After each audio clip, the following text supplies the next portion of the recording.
Amazing grace, how sweet the sound that saved a wretch like me. Hi, and welcome to Straight Talk About God video. I'm Jack. Well, this time we're going to do some pretending. We're going to pretend that you are a brand new believer and that I'm God. Whoa. Hello. I heard your prayer and your confession, and I thought that I'd like to personally welcome you to participate in my kingdom here on the earth. You see, each believer has many tasks to perform for me. See, I have ongoing projects. And you see, I'm going to set up a kingdom here on the earth and put my son, the Logos, in charge. And of course, he's going to need some help administering the kingdom. So until I set up the kingdom, I'm recruiting believers who must learn to trust me implicitly. That's where the projects come in, right? See, I have four main areas of activity. One, I provide a central places for believers to share their worship and their knowledge of me. I also provide instruction for believers so that they can know me better. I also need to inform the whole world of my coming kingdom. And fourthly, a little bit of help for the poor on the side. You see, I have set up a whole system whereby these areas can be worked on by all believers. And they don't have to do this on their own, by themselves. I will provide for the implementing of the system. Okay? I will give believers all the assistance they need to carry out my individual duties in the system, their duties in the system. See, I make sure that each believer has the ability and the opportunity to make a living. I provide 100% of the money they need, okay? Out of which they are to use 25% of my money on my work. And the remaining 75% they can use for whatever they need or desire. Right? So, firstly, I have set up places where I want believers to come to meet and share their knowledge with other believers. In modern times, it used to be the temple, but in modern times it's the local churches or possible seminars and things like that. I have also set up an educational system to believers for them to learn more about me and my requirements for them. I made sure that all believers had access to my teaching or my teachers, right? In fact, after you learn more about me, I may send someone to you to ask a question that they have. See, as it turns out, all believers are teachers, not just the leaders of the groups, right? And at certain times, believers will be expected to help the needy in their own local communities. Now, lastly, believers are to be, through their lives, as the above mentioned, an example to the world of my reality and my faithfulness to my word. Right? And this will also help convince people of my coming kingdom. Now, in order to maintain the central places for my worship, for your worship, the first 10% of the income that I provide believers will go directly to the maintenance of the central places and to sustain the teachers there. I mean, they don't have time to both teach and work their own jobs. Now, as a requirement, as to the requirement that believers congregate at the places, I have provided the second 10% of the income that I provided, to pay the costs involved in the trip. I didn't think it was fair to require their presence and not help pay the cost. And they may use that money for food or shelter or purchase any needs that they might need, including strong drink. No, but of course they are to remember that I don't condone drunkenness. Right. Now, and then every third year, I want the believers to spend that money to help the God person, the Levite, and the poor in their own local communities. As to the 5% that's left over from that 5%, 25%, there are certain mandated offerings that I want believers to make, like the first fruits offering, the sin and trespass offering, just to name a few. See, in the olden times, I instructed the people to let their fields lay fallow every 7th year, not plant anything. But I had promised them that I would give them a blessing on the 6th year, and they'd have enough to tide them over to the first year harvest of the next 7 years. So they were taken care of. Now I must tell you that not only will I provide 100% of your income, okay, but also when you follow my precepts for the use of that money, I will provide even more income as a little blessing. Right? It may not be money, right? It may be food, or a promotion at work, or a good deal on a new car, some saving, right? And this will also help get my grace out to other people when they see your blessings. Now, every time, I saved the best part for last. Besides all that I mentioned already, I also provide believers with a little bit of my personal life force, my spirit, when they carry out the duties. This is what some people call salvation. Here's how that works.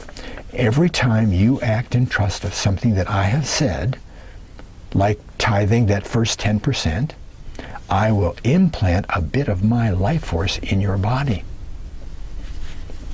And this will help you to overcome the negative-looking circumstances that arise as you move forward. It's all those times when you say, oh, but what if, right? See, that little bit of my spirit will guide you in the right direction, capital R, right direction, to reach your goal. And additionally, when my life force is with you, I promise that you will be protected. This system isn't new.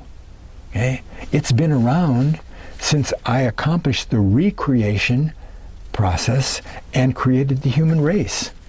You may have read about that in Genesis 1:1 and beyond. Right? And it was the same for Adam as it is for you. See, the key is to use my help to move forward in the face of adversity and not try to do it on your own. See? As I said, my life force in your body you'll be given guidance and protection. Right? Now, in Adam's case, when he went against my word, disobedience, and ate of the tree, I had to distance my life force from him. Until that time, we were able to relate to each other. We had some nice little chats in the garden before that time. But because of disobedience, what some people like to call sin, okay? Because disobedience can't exist in my presence, I had to distance myself from him. You see, if sin comes in contact with me, it ceases to exist. Another example was my son Noah, the great-grandson of Enoch, Oh, Enoch. Now there was a man after my own heart. I taught him all about the stars, you know, and how I put my message in the zodiac. You see, one way that I'm able to communicate my plan for the earth to people is through the zodiac. Oh, I've placed clues all throughout my whole creation, right? See, an interesting thing. Well, first of all, you know, Noah took my word for it that I would destroy the earth with a flood. And I sent him out to preach about the coming destruction. Right? He traveled around preaching my word and salvation of the flood to come. He wasn't received very politely. So after 115 years, I told him to stop preaching and go build the ark. Okay? Save himself and his family from the coming destruction. It took Noah 5 years to build the ark, finish the project, before the rain came. And the people around there really scoffed at Noah's efforts, you know. You see, back then, an ice canopy covered the whole earth, except at the poles. Right? It had never rained. They had never seen rain, let alone imagine that the world could be flooded with water. See, but because Noah trusted me all that time, I gave him my spirit to guide and strengthen and protect him.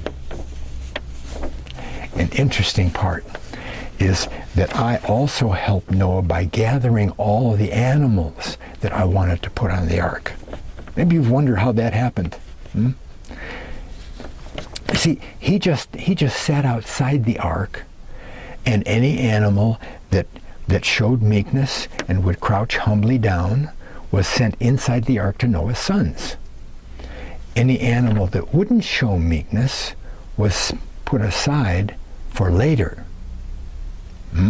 Later. You see, I knew that those people that had scoffed at Noah's efforts for me would suddenly realize that his predictions were true. Well, they'd have to know that because of the great earthquake that would be caused by the meteorite that I would send to break up the ice canopy and hit the earth, right? And the canopy ice would come down and help fill the whole earth with water. Well, the ark couldn't have withstood over 100,000 people trying to get on board, all right? That's why I sent some of the animals to Noah that would not be allowed on the ark. See, their job was to chase away the panicked people, see, and save the ark and Noah. If they had all gotten on the ark, it would have sunk and Noah and his family would have been lost. See, what ultimately saved Noah was his trust in me and my spirit to him. And the same was true with Abraham. See?